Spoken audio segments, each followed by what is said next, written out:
ONGC. So Verma, before taking over as CEO of ONGC Videsh, has had many key assignments, including the position of Director Exploration on the board of ONGC and Director Exploration and Business Development on the board of ONGC. Ladies and gentlemen, let's really welcome him. Very warm.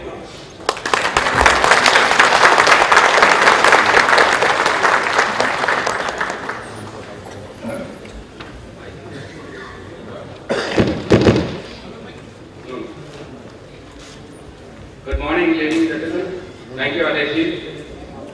Let me put my acknowledgement for giving this opportunity to share thoughts.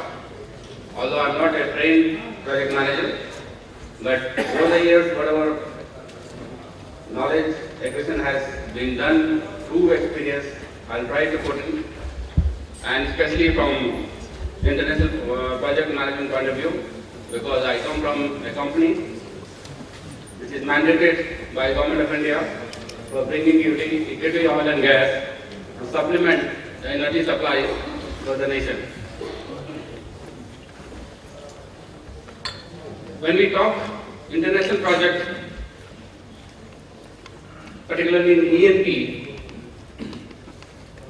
they are basically exploration and production related, transportation of oil and gas, engineering construction, management of the projects in deep waters, very tough terrain on land, hilly areas, deserts, and they have got a unique parameter set which are slightly different from usual engineering projects or manufacturing projects or R&D projects on the lab.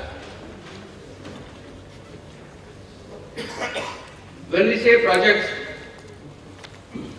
human mind is very, very sensitive to analysis, and day to day whatever we do, basically we are responding to situations around us, analyzing parameters on continuous basis, and our body reactions and behaviors and decisions are in tune with the ground realities and parameters perceived by the brain. So inherently what I want to say, that we are doing project management on continuous basis, 24/7. But it's a very trivial, inadvertent and involuntary. When it comes to organizational context, in many organizations, very small projects are being done routinely without a very structured project management efforts. But when the size of projects grow and complexity of the projects grow, we need to have structured attention to the operation and taking of the different activities, synchronizing them with dedicated project outcome. And that is precisely the project management is all about. There have been a lot of research and a lot of inputs from various research agencies, institutions, and of course day-to-day functioning of the organization themselves.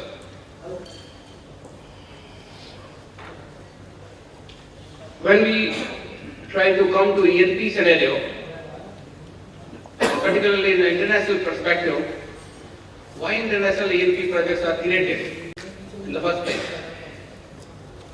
And primary reason is that supplies of oil and gas and consumption of the oil and gas are not located in the same geographies. That means certain countries are very rich in oil and gas endowment, but the demand of oil and gas is in other countries. For example, India and China are major consumers, but they are not major producers. Russia, Venezuela, Saudi Arabia, USA are the major producers. Of course, USA, North America is a major consumer as well. So, to have optimum distribution of oil and gas from the supplying countries to the consuming countries, lot many E&P projects are created. And this particular slide is demarcating the major centers in Middle East and North America, Russia as a major supply centers, and Southeast Asia and Asia in general, particularly China and India, as a major consumer countries. And of course, in volume, USA and North America are also figuring in very strong consumers. So the basic motivation of the International ENP project is basically equitable distribution of oil and gas, and to move the supplies from the endowment countries to the consuming countries.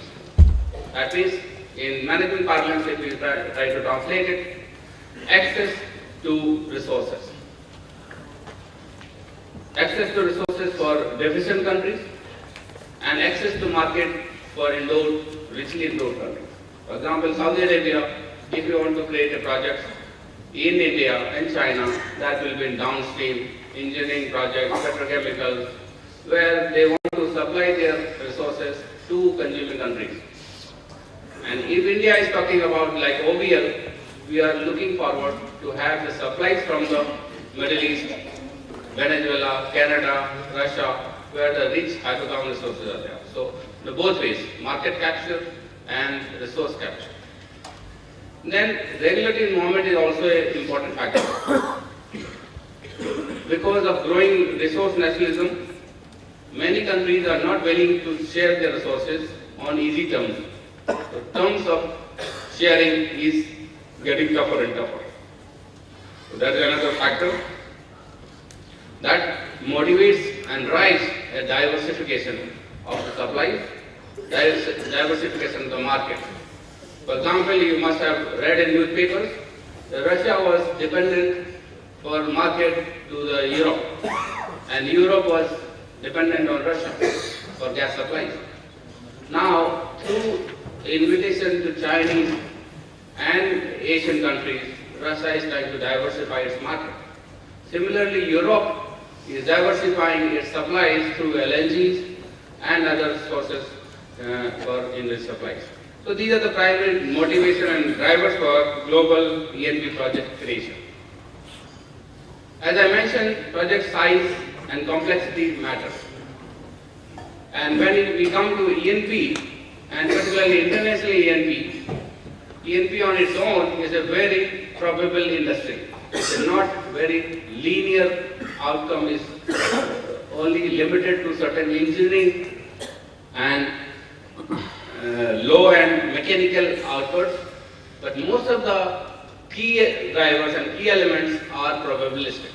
For example, exploration outcome is probabilistic, reserve size is probabilistic, producibility is probabilistic, and then timing of the production and profile of the production is again probabilistic depending on the geography and the play type and water depth where we are operating, whether it's on land and offshore, whether it's 100-meter water depth or 1,000-meter water depth or 2,000 or 3,000, and what kind of the temperature regimes, environmental regimes are prevailing. So, taking all those things into consideration, I read somewhere that in project management parlance, there are two basic categories of projects: traditional projects and non-traditional projects. Traditional projects are relatively simpler, predictable. On time frame, they are up to 1.5 years to 2 years. And assumptions are not expected to change over the project life. That means whatever we conceptualize, they remain valid till the completion of the project. And the technology uses in the project implementation is very fairly well known and available off the shelf. The teams in the project management are static, that means whatever team we have in the beginning, that team is retained to accomplish the entire project outcome. And the statement of the work, and that is scope of the project, is reasonably well defined. So these are the traditional projects. And as per the study, these kind of projects are limited to only 1 quarter or maybe slightly more than that. And PMA efforts are not very much creating value in those projects apart from constraining the triple constraining, that is time and cost and scope validation. But the major factor in the PMA, that is the project management efforts and endeavor, is the value creation. And maximum value creation happens in the non-traditional projects, which are not defined under this framework, but time duration typically expands several years. And beginning assumptions can change and will change over the duration of the project. That means there is a lot of probability involved in the scope fixation and the parameters of presumptions taken at the beginning of the project. They will change out. And then because the time duration of the project is very long, the technology availability and the technology evolution or evolvement is also happening concurrently, and it may happen that during the bid course, that new technology is available which can be factored into and utilized in the project, which can add additional value. So that a scope has to be there. Then the project teams or the approval authorities also may undergo change during the life of the project. So that means there has to be more structured and more rigid, I will not say rigid, but more structured and institutionalized mechanism for management has to exist, which is irrespective of the leaders or the team members in case they change over the during the project handling.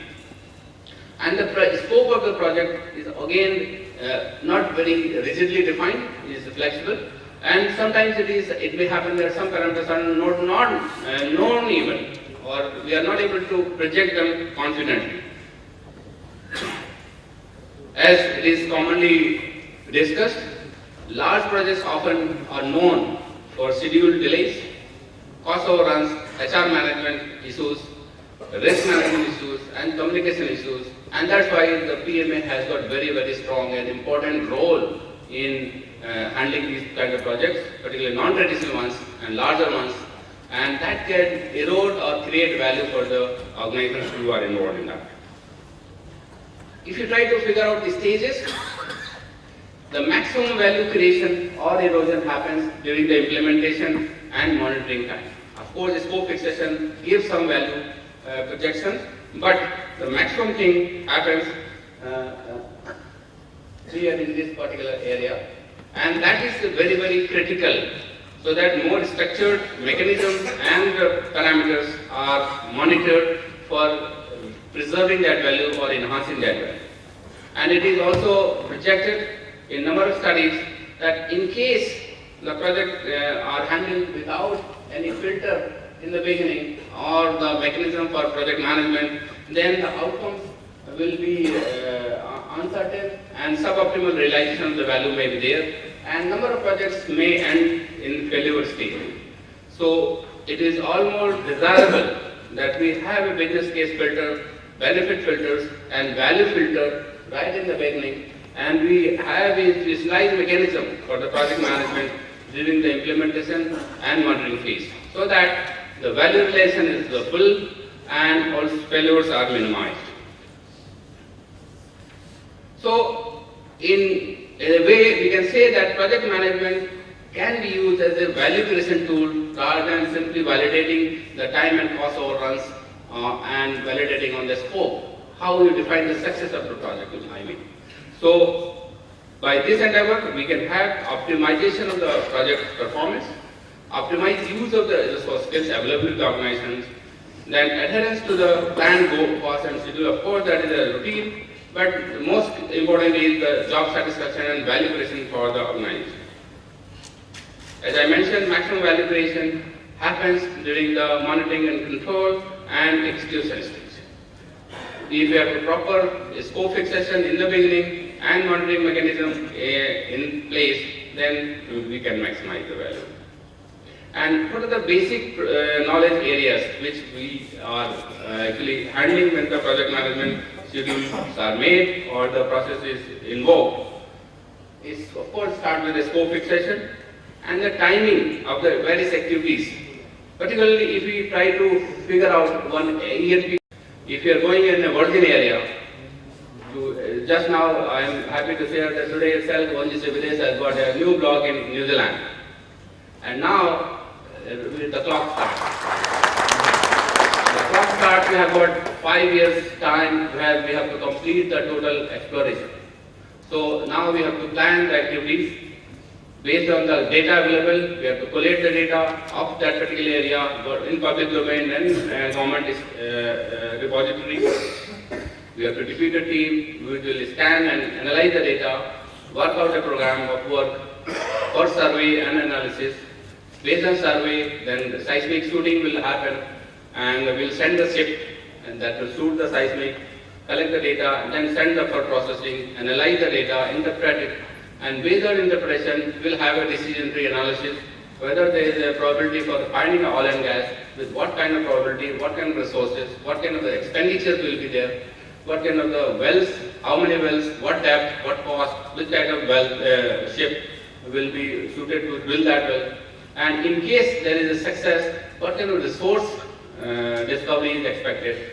Then what is the techno-economics of that whole thing. And if the failure is, what is the sunk money cost incurred on the ONGC. So all those things analysis has to be figured out. And then what are the milestones where the maximum monitoring has to happen. What are the contractors and vendors and the partners have to be involved in that. What relationship we can forge with them.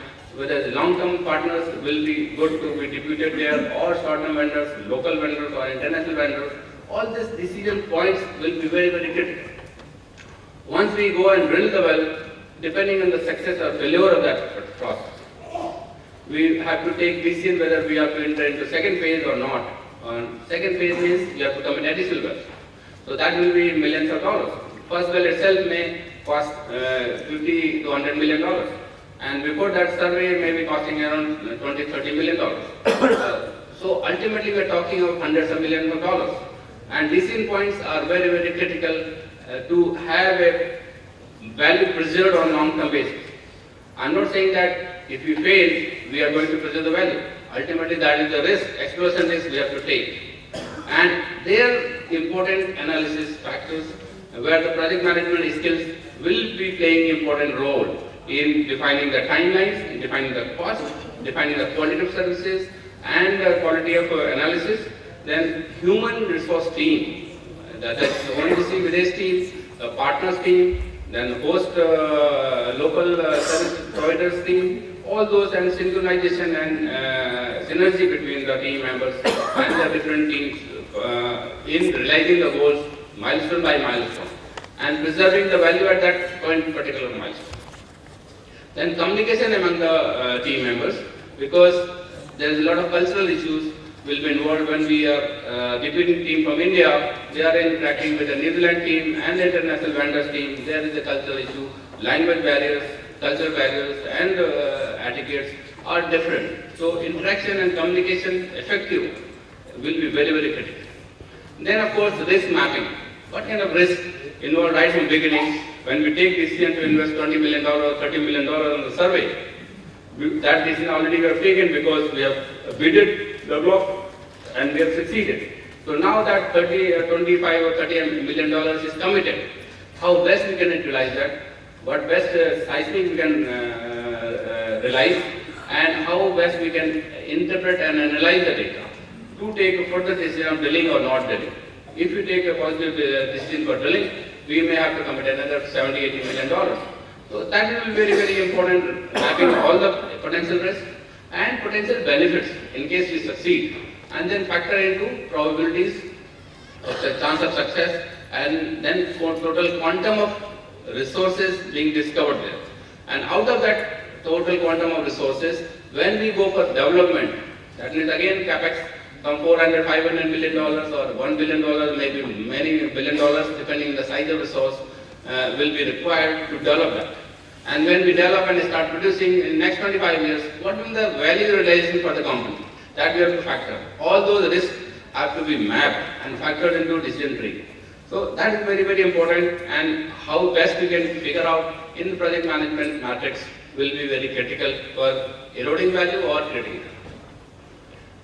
Then procurement of the services, procurement of the goods and elements for the drilling, for survey, for the development, for the this analysis, considering the consultants, analysis, the taxation, all these issues have to be on fast-track basis. We cannot rely on the traditional Indian bidding system we have to modify depending on the host government, because there also most of the time there is a requirement for local content. We have to hire from the local market up to a certain percentage, and that is also bidded sometimes. So we have to have a customized procurement systems where we are not deviating from Indian government regulations as a government company, but at the same time we have got some flexibility to adopt, to take care of the local host government requirements as well as the business requirements. So that has to be an amalgamation of processes, procedures and attitudes and perceptions to figure out a very viable and flexible procurement mechanism. Then of course documentation of the whole thing, right from beginning, award of the block, bidding of the block, then process, the monitoring, the decision points at different levels have to be documented. And of course economic matrix as well as the operational matrix. Any mid-course correction, and that is very, very important because changes are dynamic. And in E&P, changes are very, very expected and recurrent. So we have to prepare to have a mid-course corrections. And of course, whole thing has to be properly integrated. And that is very, very important cycle for project management and realizing the value for the company.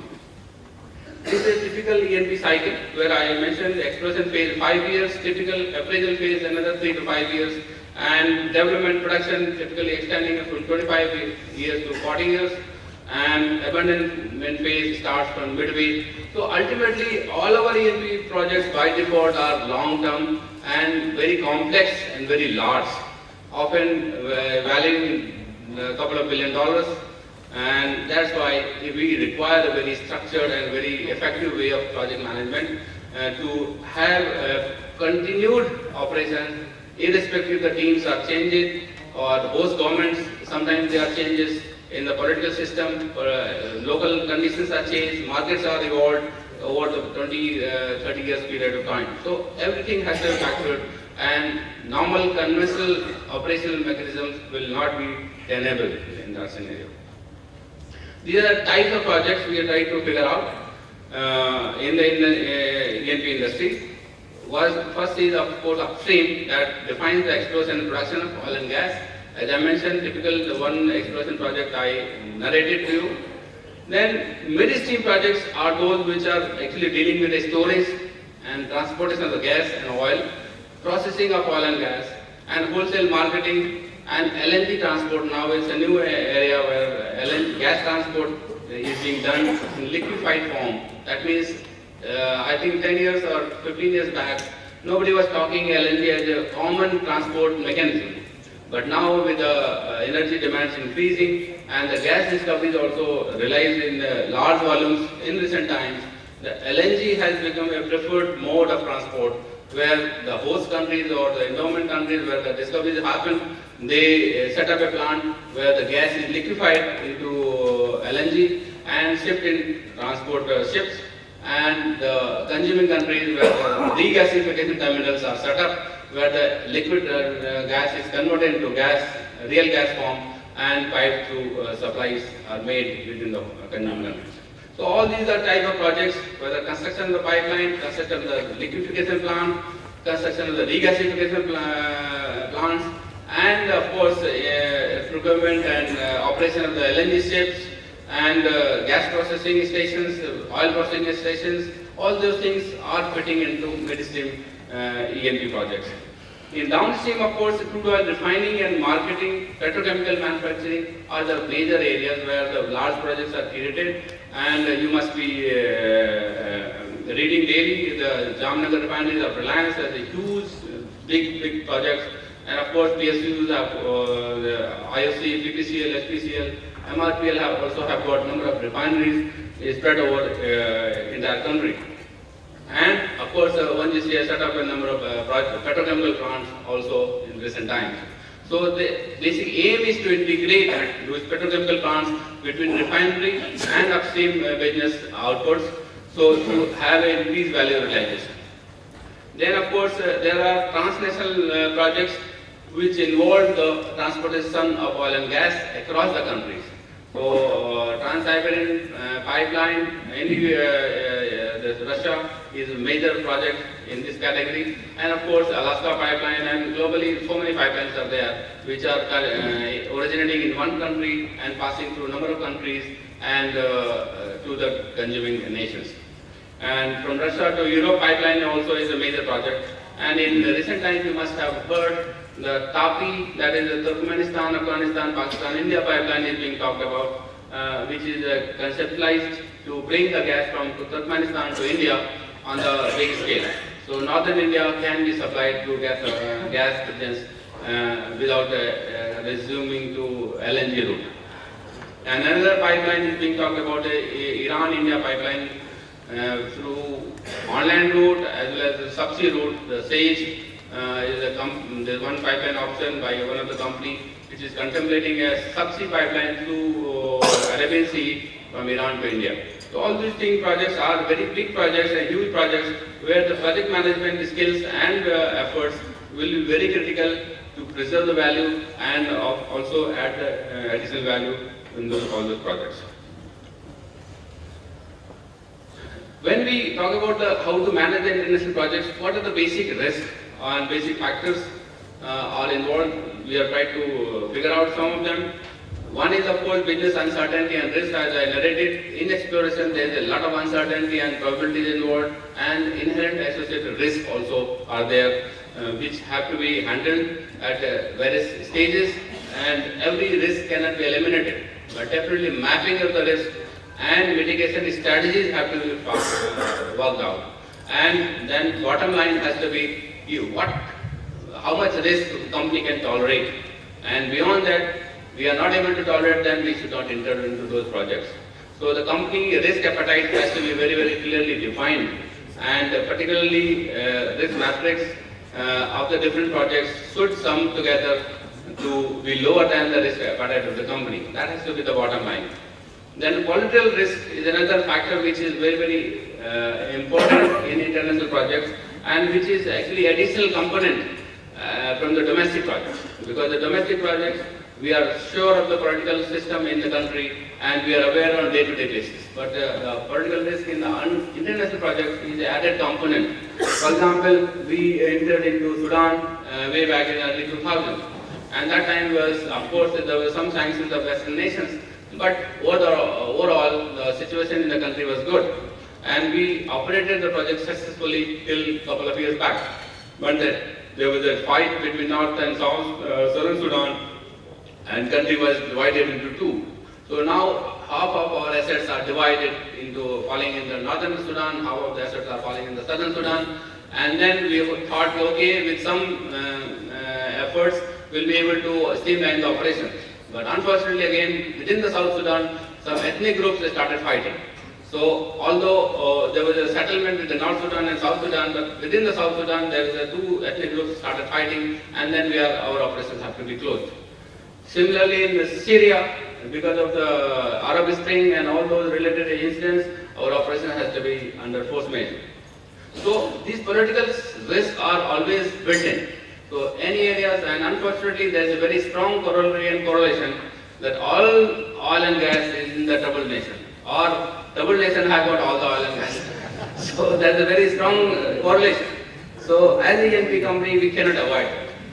We have to go into oil and gas in those countries, and we have to figure out how to mitigate and how to approach those risks for the benefit of our operations. Then of course environmental factors affecting the projects are a very, very huge component, a very strong element which can erode the entire company network. Recently you must have read in the news and media that Macondo incidents in Gulf of Mexico, where the BP has to pay somewhere $40 billion plus. And if suppose that accident happened for a small company like ONGC Videsh, all our network is wiped out over the just flick of incident. So ultimately, everywhere countries and populations and communities are very, very sensitive to environmental factors, and ENP is treated as one of the most dirtiest industries. But nevertheless, it is the industry which is engaged in the highest environmental mitigation measures. Highest technology is being used in lowering the the environmental impact in the ENP projects. Canada is an outstanding example where the oil sands are considered as one of the most dirty ENP operations. But highest global standards of environmental management are being maintained by Canadian operations. So that is the kind of industry has come up with a solution of handling the environmental factors. Then global expansion and consideration, of course, for a company like ONGC Videsh, there is no other goal but to seek the equity oil and gas wherever is feasible, is cost economic, and is operationally viable. Then challenges of working in foreign cultures. As I mentioned, our teams have to amalgamate and assimilate the cultures and adapt to the local working conditions to the best of their abilities and of course to the best of our operational requirement. Then selection and training of overseas managers. It cannot be possible that all managers, critical managers are deputed from India. When we are going abroad, there is a stipulation by the host government that local employment has to be there to certain levels, and most of the countries are demanding maximum employment from local population. So we have to have local recruitment, both at the middle level, lower level, and also in the top level to some extent.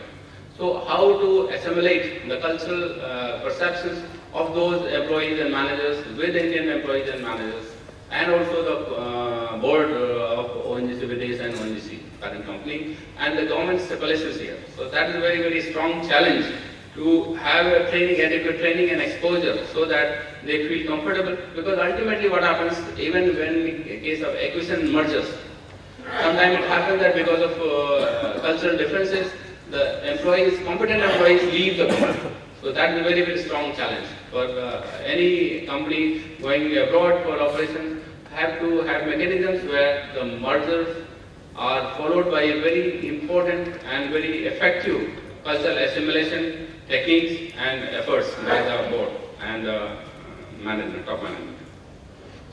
And of course, abiding the law and the government requirement is mandatory. There is no option there. And enforceability and dispute resolution sometimes happens, goes into a spin, because most of the countries have got their own law, and particularly in CIS countries, some of the laws are very, very opaque, I'll say, or not fully evolved. So in that scenario, the dispute resolution is an issue. And we have to factor into our operation matrix, risk mapping, that some kind of dispute may be there, which we need to factor into overall economics. And of course, if there a problem, is there how to exit, or the exit strategy as we work out. Then of course, business uncertainty risk, if we want to try to map from ENP, we have got two basic categories: underground, that means subsurface risk, and on the surface risk. On the underground, establishing the petroleum system, that means whether petroleum is there or not, that is the first and foremost challenge. Then producibility and extraction possibilities and volume, how much volume we can extract. Globally, it is a fact that we are able to only extract up to 30 to 40% on an average. Whatever we discovered, if we discovered 10 barrels, we are only able to extract 3 to 4 barrels, and the remaining remains there in the subsurface. So whether, and that too when the reservoir parameters are very favorable. So in case the reservoir parameters are not favorable, we may discover 10 barrels, but ultimately we may be able to extract only 1 or 2 barrels.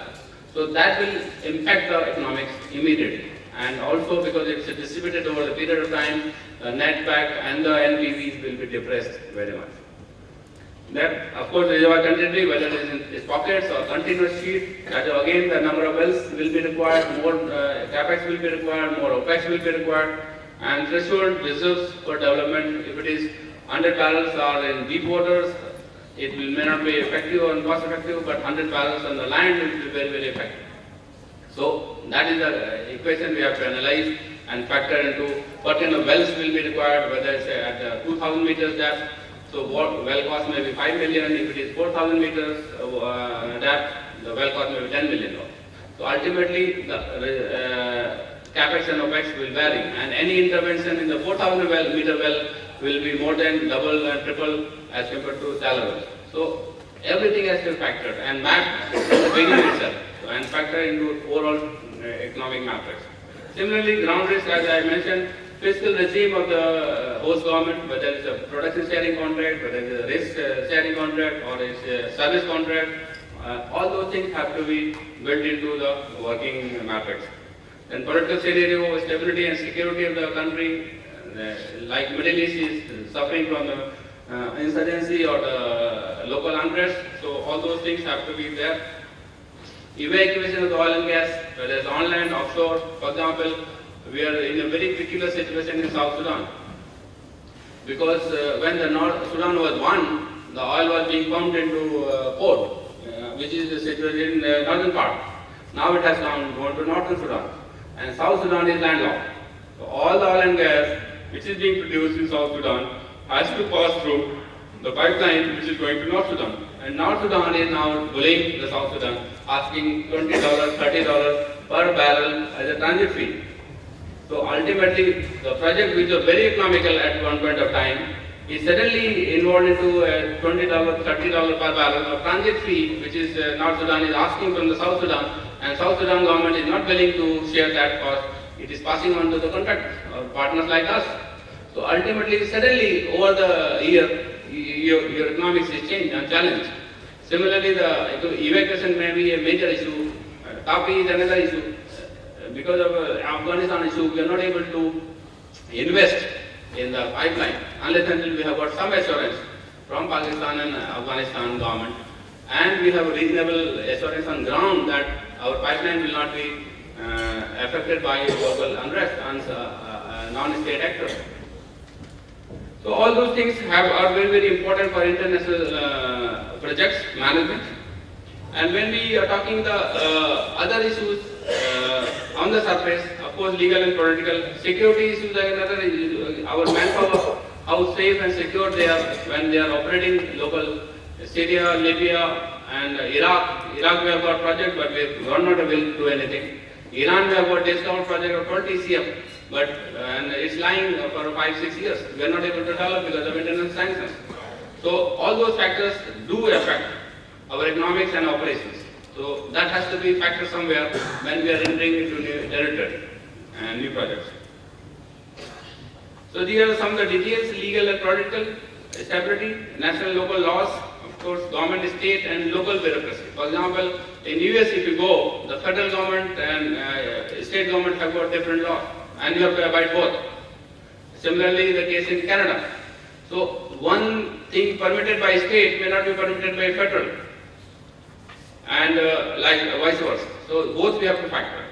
And security, international terrorism, national and local security issues, as I mentioned, in Middle East, happening right now in North Africa. The local crime and kidnapping, the risk management, the geographic, climate and seasonal differences. For example, we are operating in Siberia, minus 40 degree temperature, and we are only in the winters, we are able to operate. So necessarily the people have to go out in the open under minus 40 degrees, because in summers what happens, all snow melts and we cannot deploy the vehicle. So vehicles can be deployed only in winters when the snow is hard, but as a result the people have to be deployed in the winters under minus 40 degree temperature. Same is the case in Sakhalin. So the climate and seasonal differences have to be very, very important element when we are developing the projects, particularly long-term basis.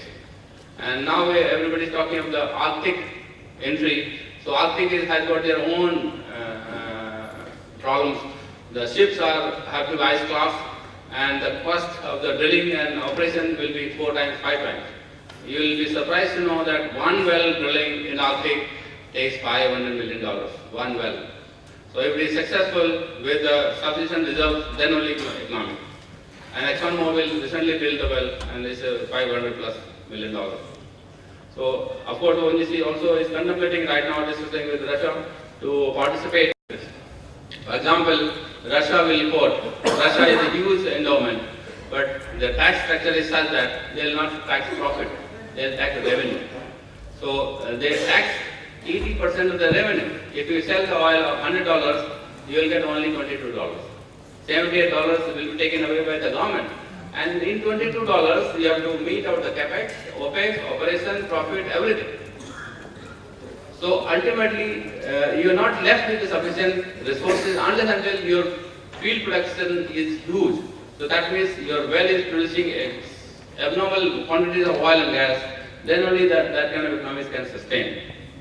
Then currency convertibility, inflation rates, local content requirement, I mentioned Brazil insists that 30%, more than 30% has to be sourced from country. But if there are not abundant services and equipment suppliers available, how we will source it? So you will end up in paying penalties and delays and all that kind of happening. Now, local labor force, supply, education and skill levels. Language is important barrier. If you are in Brazil and Colombia, your language barriers will be there. Portuguese and Spanish, you have to have translators, you have to train our people to speak those languages, bilingual people we have to hire, all those things have to factor. Then cultural shocks, of course, if you are in different countries where your day-to-day operations are affected by that kind of the different cultural behaviors. Then if we try to figure out what kind of the project structures are existing in E&P, of course there will be exploration and production projects, but how we go there, how we adopt. ONGC Videsh right now has got 35 projects in 16 countries and now 17 we have added.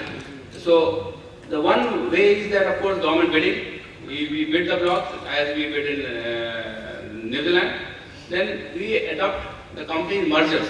That means Imperial Energy we procured in 2009 in Siberia and through merger process, merger and acquisition. And of course we form JVs with the NOCs, the independents and the international operators. For example, we have got Colombia, Brazil, all these are JVs. And Vietnam, we have got JV with the NOC there and Rosneft. And Sakhalin, we have got JV with ExxonMobil, Rosneft and the Japanese partners. So similarly, the JVs are there. Then PSC control with the host government, we have got a number of projects under PSC and some projects in service contract where we get a fee. For example, in Iran, we are supposed to get only a fee which we have been negotiating with them, host government. Then contract also can be a hybrid form, risk sharing, where the part of the risk is shared by the host government and NOC and part of the risk is through contractor. And of course financing, we do get the debt financing through public by the banks and public issues, bonds and private equities, sovereign wealth funds and tax-based transactions. This is an important slide where I'll try to just figure out the blue bars and the green chart is a typical project management time distribution where the maximum growth or maximum jobs or maximum activities happen in this period of time and a very smooth transition happens. But in nature and in practical sense, particularly E&P, I can vouch for that, it never happens like this. So there are so many uncertainties involved right from the beginning. So there are stages where we take a decision analysis and we have to factor into new information and input into the project management schedule and also ultimately the move with that. And this happens repeatedly. So and sometimes it happens, if you suppose it is regarding the survey, it may be regarding analysis, it may be regarding the drilling. And similarly, once we have the decision tree analysis done and we get the new information, we have to factor into. So the project schedule is fluid, activity level is fluid, the quantum of expenditure is fluid, quantum of this time taken and type of equipments, type of resources, type of manpower, all kinds of fluidity is there. It's not a rigid framework. So ultimately there is skills and the fluidity involved in the project execution timelines.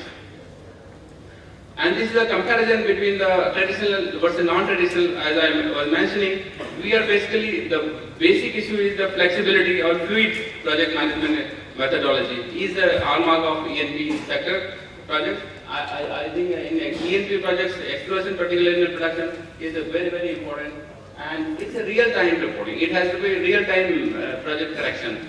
it cannot be periodic. We cannot do a month basis or week basis. It has to be real day-to-day basis. The DPRs, we go with the DPRs and there is analysis done on those DPRs, communication, video conferencing, visits and all those things keep on happening. And of course, success is not purely defined by triple constraint, it's a business value. For example, if you are drilling a well in a particular block and everything goes fine, we discovered hydrocarbon. But it may not be commercially viable. Yes, quantities are not sufficient enough to move ahead. So ultimately, on the triple constraint methodology, we have succeeded effective project management. But on commercial ground, nothing is there. But at the same time, you may get a value. That means, okay, petroleum system is there. We have proved the petroleum flow on the surface.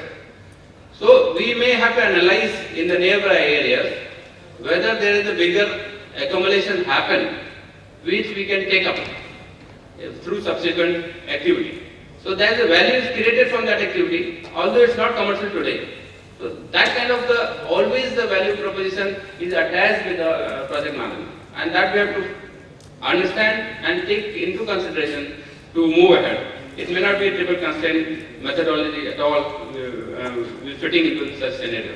And that same thing, value creation is very, very important, and which is it may be tangible, it may be intangible, and a person goes with a very intangible kind of value propositions where the leads are important. Physical activity is one thing which is immediate. If you have discovered 100 million barrels of oil, that's definitely the most desirable outcome. But if you have got only 5 million barrels, which is not economically viable, but still there is a hope and there is a lead that there is another layer or the deeper layer or the different structure which can lead to 200 million barrels. So I'll take a decision to drill another well, commit $100 million to realize that critical possibility. And that is the value creation through management can be there. And these are some of the strategies for value analysis. It may be intellectual capital generated, it may be intellectual property, or it may be balanced score approach, the future value which can be appreciated from that particular activity. All those kind of different value propositions are there. And this is a matrix for how hard or easy it may be to figure out particular kind of value from the such efforts. This quickly, how much time I have got, sir? Okay. So just I will run through the basic transition objectives. For purchasers, the primary motivation is to get what it paid for. And for the sellers, it is obtain a maximum value. So there is a continuous fight and continuous dialogue and deliberation interaction happening on those two counts. And all kinds of the methods and efforts are being invoked by purchaser as well as seller to realize those goals. And what are the tools we rely on the international E&P transactions? These are some of the agreements which we forge upon, and particularly language of these agreements are very, very critical to protect the interests of the purchaser as well as the seller on long term. Because ultimately we are talking of the project which is 25-30 years. Nobody will, today the team which is negotiating the deal will not be there available after 25 years. So, and maybe many generations of the postings may be there. So ultimately it has to be non-ambiguous, very critical and very clear in the approach, which can impact the behavior of the partners after 25 years. So ultimately it's a very, very critical analysis. At every stage, what is the scenario building? If this happens, what will the scenario? If other option is realized, then what will the scenario figure out? And sequential decision analysis has to be very meticulously undertaken. Similarly, there are factors which have to be invoked in all those rules and agreements and factored into so that there is a safeguard and protection of the investment happens for the long-term basis. This is the process, how we go, scout the E&P opportunities. First step is of course CA signing the confidentiality agreement and then sharing the information memorandum in-house and study and then third party independent evaluation, and if it is found attractive and substantial, then detailed due diligence and offer is submitted and negotiated then SPAs. These are some of the due diligence approaches that we do before agreeing on the acquisition. taxation, fiscal due diligence, technical due diligence, sovereign and social and cultural issues. The knowledge elements for the asset acquisition is, of course, one is the GNP knowledge, another is the legal and fiscal regimes, international ENP contracts, and the language, of course, as I mentioned. And then technical and engineering knowledge, that is the reservoir engineering, producibility, and evacuation plan. All those things have to be meticulously analyzed and factored into documents what we enter with these partners. And here are some of the challenges. Primarily, it is the license norms changes what happens during the period of time, because the government keep on changing the license terms over the period, and that we try to protect through grandfathering clauses where the PSCs are well defined and then remain in vogue irrespective of the local host government province changes. And the windfall tax, of course, it has to be captured, and the host government really try to figure out and plug that windfall benefits to the partners. And what these are actually strategies to counter all those factors and requirements. One is, of course, flexible approach, as I mentioned, in dealing with the agreements as well as analysis part. And the project execution further flexibility is required in mapping out the milestones and mid-course corrections and measures taken to realize the intended goal. And diversification of portfolio is another strategy where the statistical balancing happens. So if you have got 35 projects, it may happen that 2-3 projects are suboptimal, but the remaining projects are outstanding, which can compensate the relatively lesser performing assets. And that is actually happening in all the pages, of course, but more so in ENB because risk perception and risk matrix is very, very high in ENB. And of course, post-acquisition, the risk management is an important dimension of the project management. And starting with the expression risk, reserve risk, market risk, economic risk, political risk, and environmental risk. As I have touched upon all this, but of course in exploration and all these things, one is the project level risk and one is the enterprise-wide risk. Because the enterprise has got 35 or multiple projects. So the sum total of all the risk matrix of individual projects has to factor into the enterprise level risk, and that will be the actual risk taken by the company. So it has to be amalgamation and merging of the two. That means if you have got out of your major portfolio, if you have 2-3 high risk projects are there, then has to be counterbalanced by the 2-3 easy projects, so that enterprise level risk doesn't go very high. So that approach has to be adopted. As I mentioned, risk we cannot eliminate altogether. We have to find out the risk management strategy.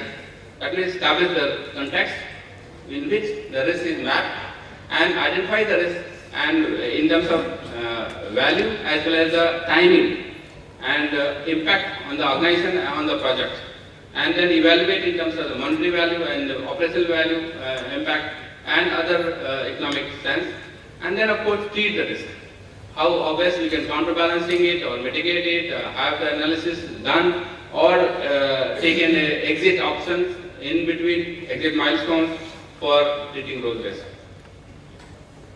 Of course, the same thing. This is a typical ONGC scenario for risk management, where we have mapped all the producing and development asset risk, perception, exploratory project risk, exploration and development risk, and drilling risk, business development risk, and finance risk. All things have to be collated together, and they go upward at different levels of management, and finally the board is apprised of all the portfolio elements in various risk perception and quantum of impact emanating from different projects at different levels of execution.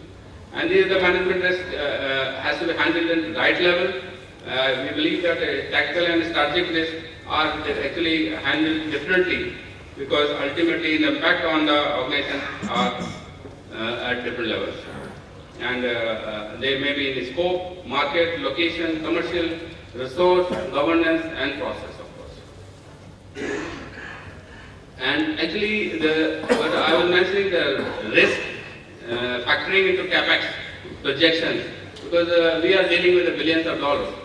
So once we enter into projects, we have to factor into all the capex requirement in the future. So, for example, we have now entered in Mozambique. Mozambique, we have paid around $5 billion right now, but the project capex projection, total project capex is projected around $45 billion. So, being a 16% partner, we have to factor that kind of capex over the period of time. And if the project capex escalation happens, then we have to be prepared for escalation of our component as well, and how much economics will be there, and whether enterprise level that capital funding will be available at that point of time. We have to factor right now, so that there is no undue pressure on the organization at particular time happens because of activities now, because we don't feel the activity immediately. In the ENP, that is the problem. We have got a lag time of 4 or 5 years when the actual impact will be felt of the activities we do today. If we explore today, the development capex will be required after maybe 5 years down the line, and that if the company is strained at that point of time, cost of capital will be high, and then economics will be altered. And of course, this again the graphic representation of the different capex. I think I can bypass all these things.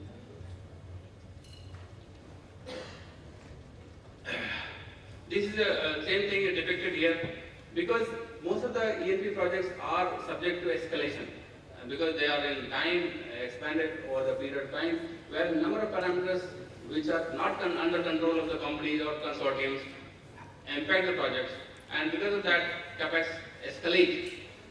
I'll give example of Kashagan. Kashagan is a world-class discovery, super giant discovery, where 40 billion barrels of the oil was discovered in Caspian, North Caspian, Kazakhstan in 1996. And there's so much euphoria. All 7 majors entered into projects, and they committed a full kind of technology from their side. But over the period of time, the capex requirement has multiplied more than 100%, and still it is not in production. So ultimately, in spite of the best effort of the all major super majors and the host government, the realization of the project never happened, and the capex escalation happened. So we have to factor, and risk-adjusted capex requirement has to be mapped for all the projects in the company. And that has to be handled at a strategic level as well as the middle and working level. Another thing is the perception. When we are handling international ENP projects, the facts are one particular ground reality. But beyond that, the perception is important. For example, now in Mozambique, we need a government approval to go ahead for development. And there is an election. New government is elected. And old government is finishing its term in December. We want to have a government clearance before 31st December. So the perception of the outgoing government is very, very critical to have approval. And if we don't have approval by 31st December, all our project schedules will be disturbed by 1 year minimum. And that may cascade into 3-4 years. And entire economics will be altered for the, because now maybe first gas is expected in 2019. And if the FID doesn't happen before March, business value. For example, if you are drilling a well in a particular block and everything goes fine, we discover hydrocarbon. But it may not be commercially viable. Quantities are not sufficient enough to move ahead. So ultimately, on a triple constraint methodology, we have succeeded effective project management. But on commercial ground, nothing is there. But at the same time, we get a value. That means, okay, petroleum system is there. We have proved the petroleum flow on the surface. So we may have to analyze in the nearby areas whether there is a bigger accumulation happen, which we can take up through subsequent activity. So there is a value is created from that activity, although it's not commercial today. So that kind of always the value proposition is attached with the project management, and that we have to understand and take into consideration to move ahead. It may not be a triple constraint methodology at all fitting into such scenario. And that's the same thing, value is very, very important, and which is, it may be tangible, it may be intangible.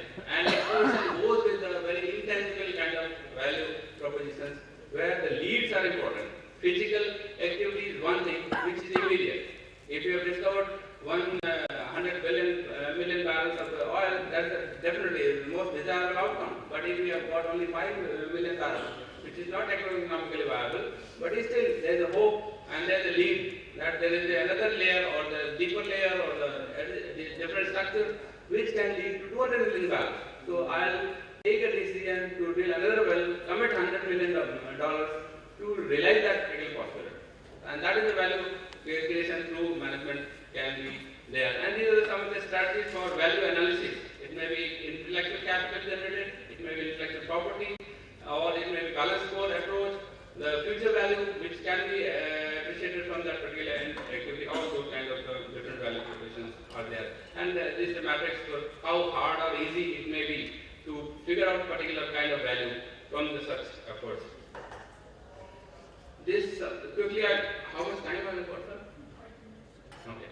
So just I will run through the basic transition objectives. For purchasers, the primary motivation is to get what he paid for. And for sellers, it is obtain maximum value. So there is a continuous fight and continuous dialogue and deliberation and interaction happening on those two counts. And all kinds of methods and efforts are being invoked by purchaser as well as seller to realize those goals. And what are the tools we rely on the international ENP transactions? These are some of the agreements which we force upon, and particularly language of these agreements are very, very critical to protect the interests of the purchaser as well as seller on long term. Because ultimately we are talking about the project which is for 25-30 years. Nobody will, today the team which is negotiating the deal will not be there available after 25 years. So, and maybe many generations of the postings may be there. So ultimately it has to be non-ambiguous, very critical and very clear in the approach which can impact the behavior of the partners after 25 years. So ultimately it's a very, very critical analysis. At every stage, what is the scenario building? If this happens, what will the scenario? If other option is realized, then what will the scenario figure out? And sequential decision analysis has to be very meticulously undertaken.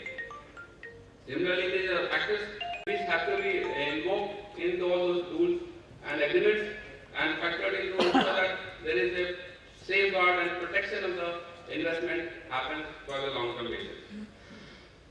This is the process, how we go, is scout the ENP opportunities. First step is of course CA signing the confidentiality agreement and then sharing the information memorandum, in-house study and then third party independent evaluation, and if it is found attractive and substantial, then detailed due diligence and offer is submitted and negotiated and SPAs.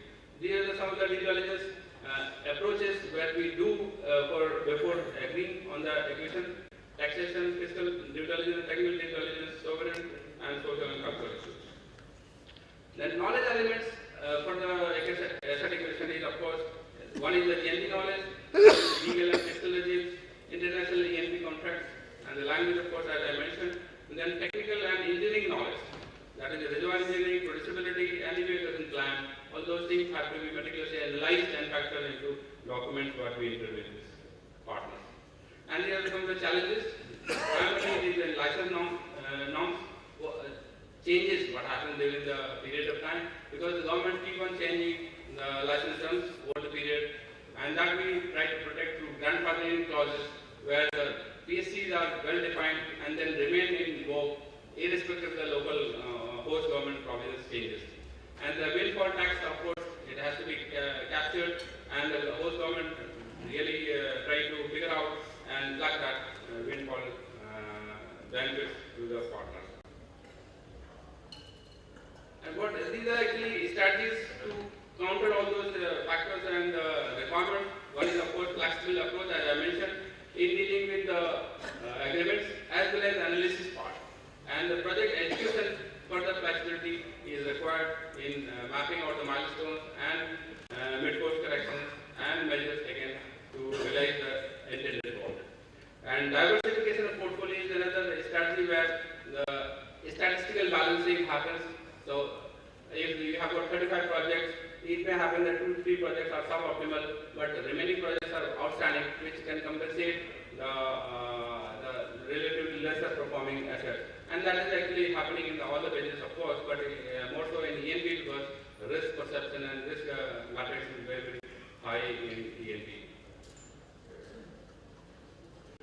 course, post-acquisition, the risk management is important dimension of the project management.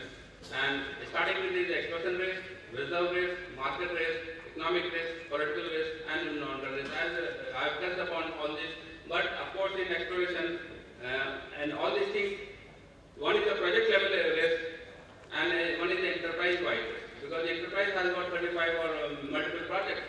So the sum total of all the risk matrix of individual projects has to factor into the enterprise level risk, and that will be the actual risk taken by the company. So it has to be amalgamation and merging of the two. That means if you have got out of your major portfolio, if you have 2-3 high risk projects are there, there has to be counterbalanced by the 2-3 easy projects, so that enterprise level risk doesn't go very high. So that approach has to be adopted. As I mentioned, risk we cannot eliminate altogether, but we have to find out the risk management strategy. That means establish the context in which the risk is mapped and identify the risks and in terms of value as well as the timing and impact on the organization and on the project, and then evaluate in terms of the monetary value and the operational value, impact and other economic sense, and then of course treat the risk. How best we can counterbalancing it or mitigate it, have the analysis done, or take an exit options in between, exit milestones for treating those risks. Of course, the same thing. This is a typical ONGC scenario for risk management, where we have mapped all the producing and development asset risk, perception, exploratory project risk, exploration and development risk, and drilling risk, business development risk, and finance risk. All things have to be collected together, and they go upward at different levels of management, and finally the board is apprised of all the portfolios in various risk perceptions and quantum of impact emanating from different projects at different levels of execution. And this the management risk has to be handled at the right level. We believe that tactical and strategic risks are actually handled differently, because ultimately the impact on the organization are at different levels. And they may be in scope, market, location, commercial, resource, governance, and process, of course. And actually, what I was mentioning, the risk factoring into capex projections, because we are dealing with billions of dollars. So once we enter into projects, we have to factor into all the capex requirement in the capex. So, for example, we are now entered in Mozambique.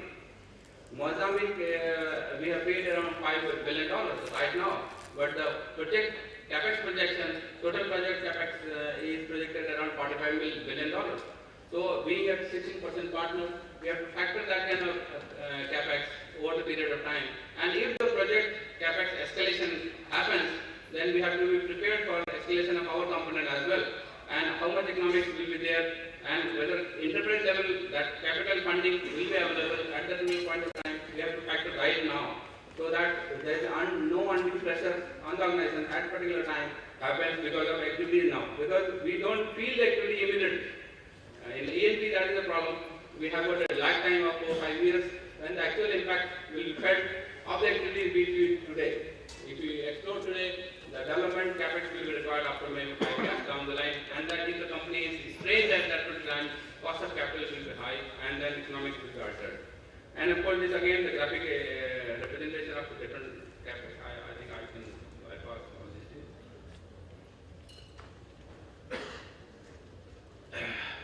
This same thing is depicted here, because most of the E&P projects are subject to escalation, because they are in time expanded over the period of time, where number of parameters which are not under control of the company or consortiums impact the projects, and because of that, capex escalate.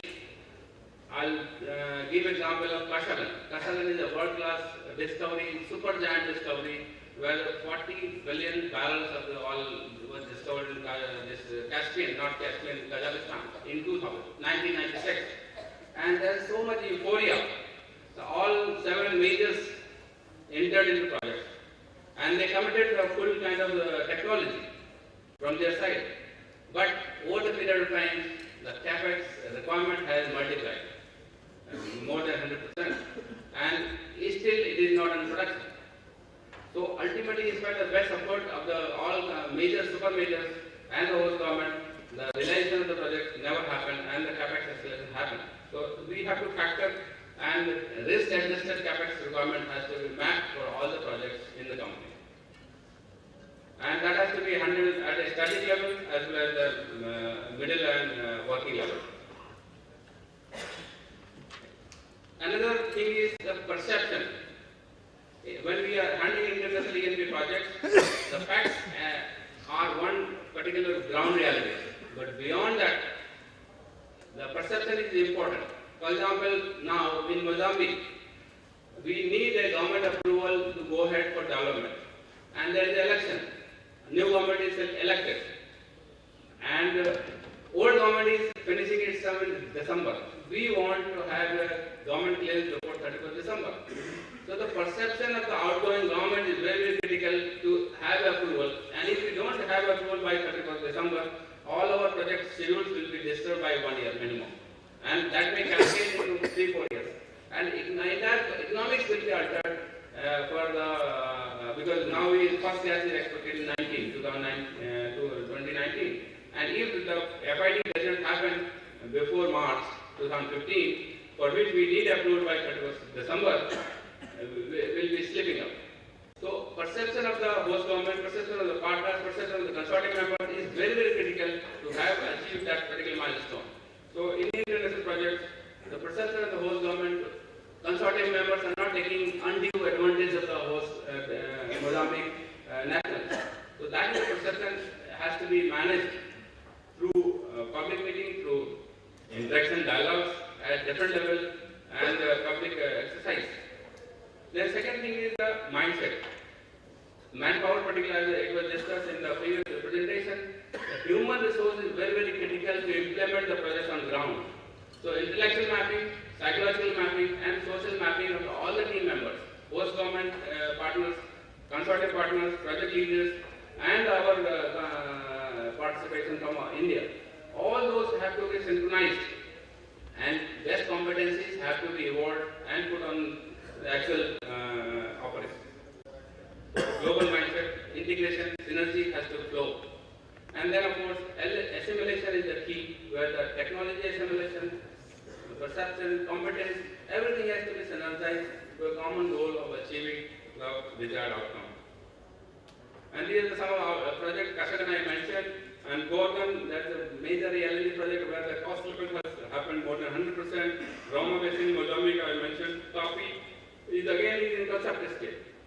So it has to have a perception of all the consortium partners, host government, Turkmenistan, Pakistan, Afghanistan governments, India government, and then of course implementing company, GAIL, ONGC, and Pakistan Petroleum Corporation, Afghanistan Petroleum Corporation, and Turkmenistan Gas. All those have to come closer and evolve that particular strategy. Similarly, Leviathan, there's Israel and Cyprus, major discoveries have happened in gas. But how will it evolve? Who will be benefited? Who will invest money? And where the gas will go? At what cost? Who will be major beneficiaries? All those things have to be evolved. And that actually the perception is very, very key element to begin with, to conceptualize the whole thing. And during the implementation, risk mapping and the capex mapping, OPEX mapping, and all those operational milestones have to be evolved. Thank you very much for listening and strong collaboration.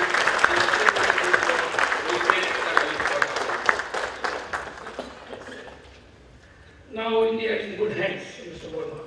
Energy map. And it's down. And I think this is again very, very tough battles, uncertainties. Before you have 2 or 3 questions, he has to have a meeting very quickly at 1 o'clock, so he won't be available. I will encourage you to send me your comments, questions, which will pass it on to him with your email. He will respond to you for sure. To all your email is there, you can directly write to email. But before I have 1 or 2 questions only, a couple of points which I thought I should take advantage of you being present here. One is the risk management which you have talked about. Today the whole world is going towards ERS, enterprise risk management.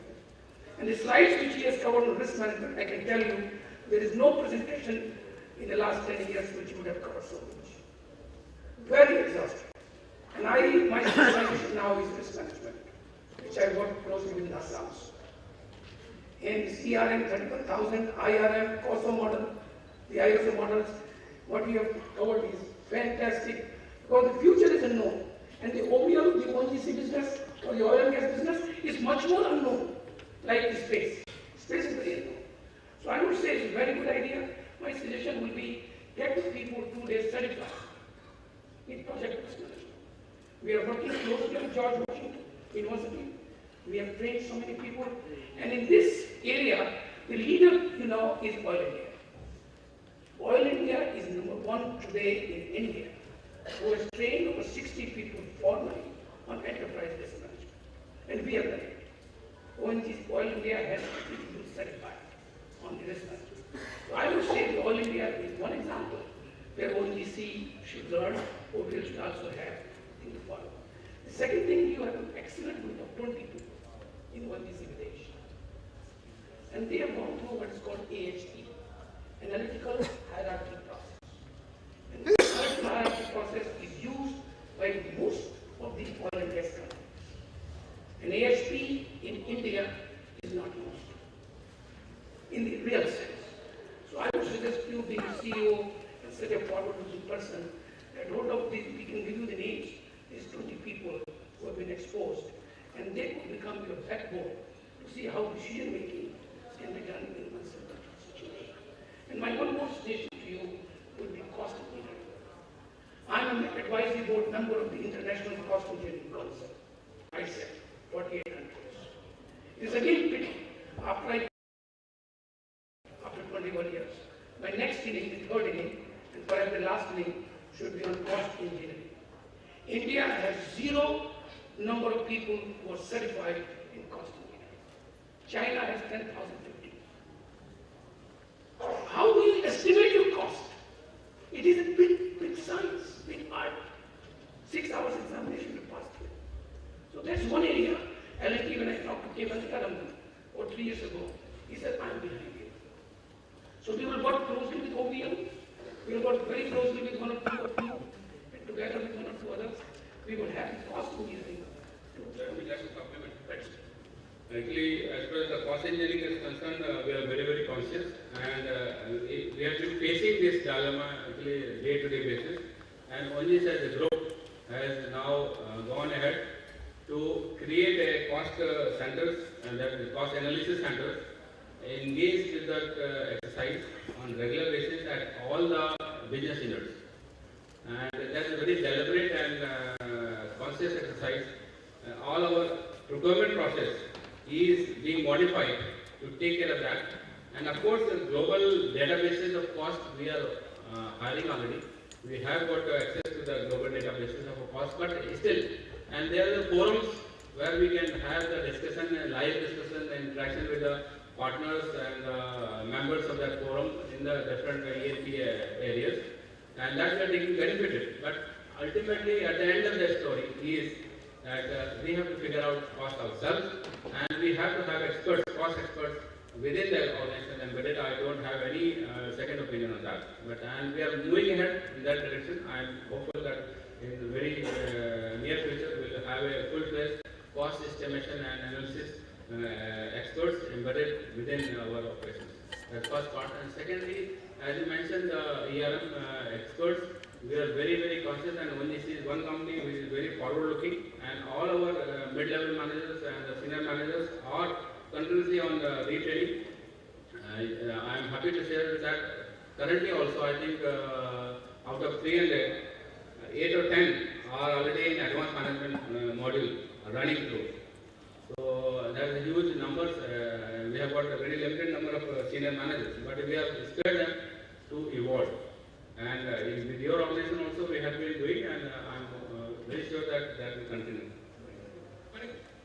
And one more, just to give you this idea, this is a NASA. NASA deals everything with uncertainties, much more uncertainties than oil and gas. And this was a breakthrough presentation in October, the 6th of the. In fact, Mr. Verma is one of the most forward-looking person in the training people at senior levels. OVL has trained 20 people at the high level, and these people, 6 went to US this year in October. They have this slides with them. What is called joint confidence level concept. Each activity has an uncertainty. And based on that, as you move on, they create the joint JCL, will work closely with you. So 2 or 3 questions, and then I think we will have 12:30, the next speaker. This is from Cairn, India. Vijay Krishnan. Is it better than India has great potential oil and gas reserve to be explored? Why ONGC is interesting? Interesting in overseas. Is it Part of the energy. energy security strategy? Now ONGC operating in various countries. ONGC Videsh. How you feel about atmosphere power? International. Something like that. Yeah. Thank you.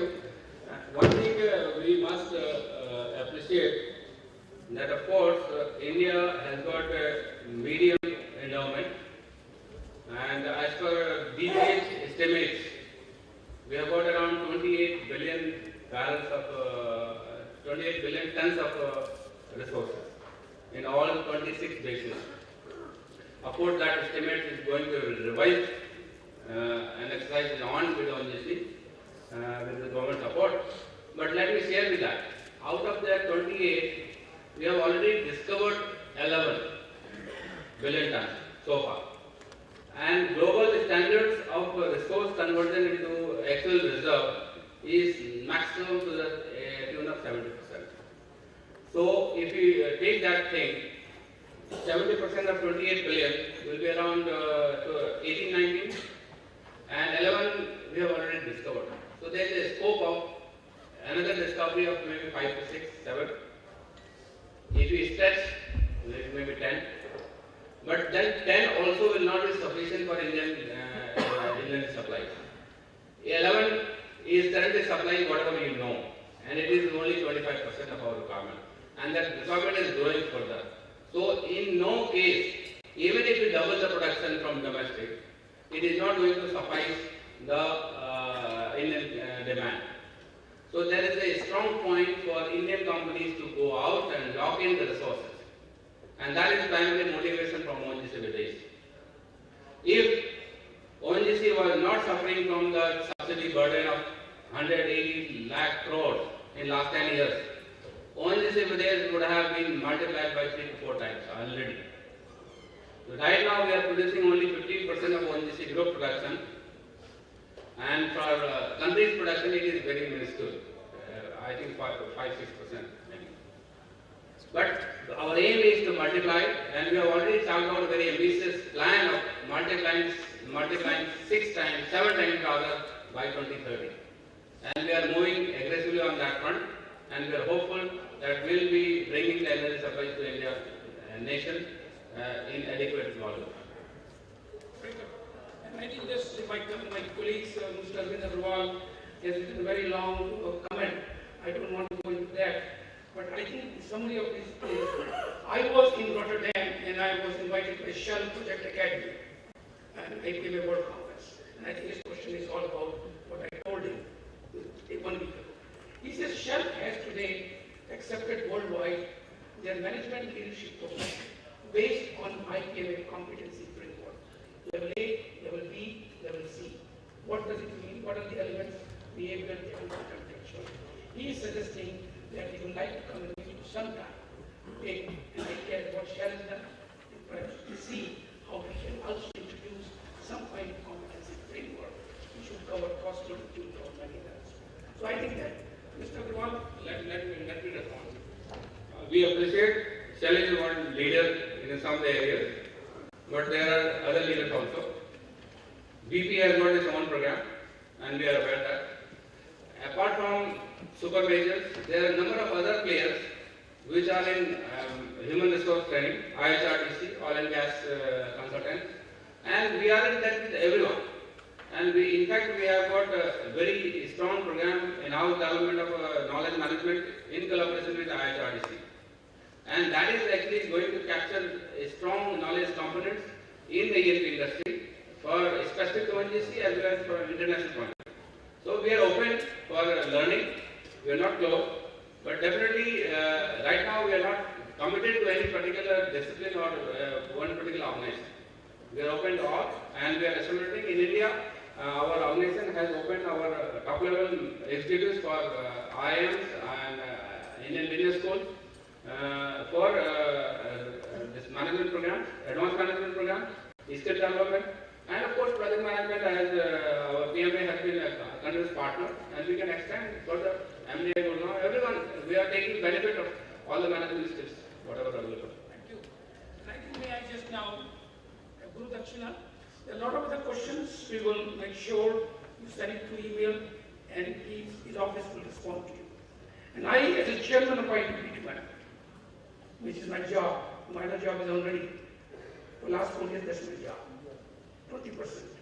I'm extremely thankful to ONGC, to his predecessor, Mr. D.K. Sarkar. Now, 20 people out of 250 whom we have trained at the world level. Even NASA says our program is the best in the world, unique and the best.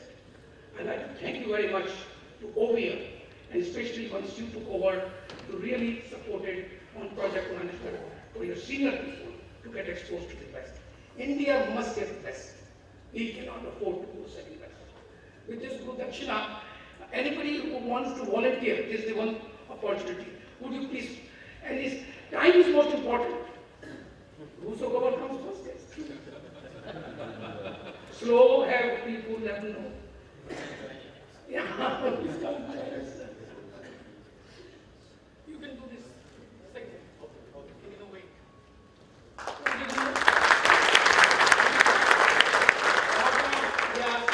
MD. First, hydro project. Sanjay Sharma Bomo in DC. Thank you very much. Yeah.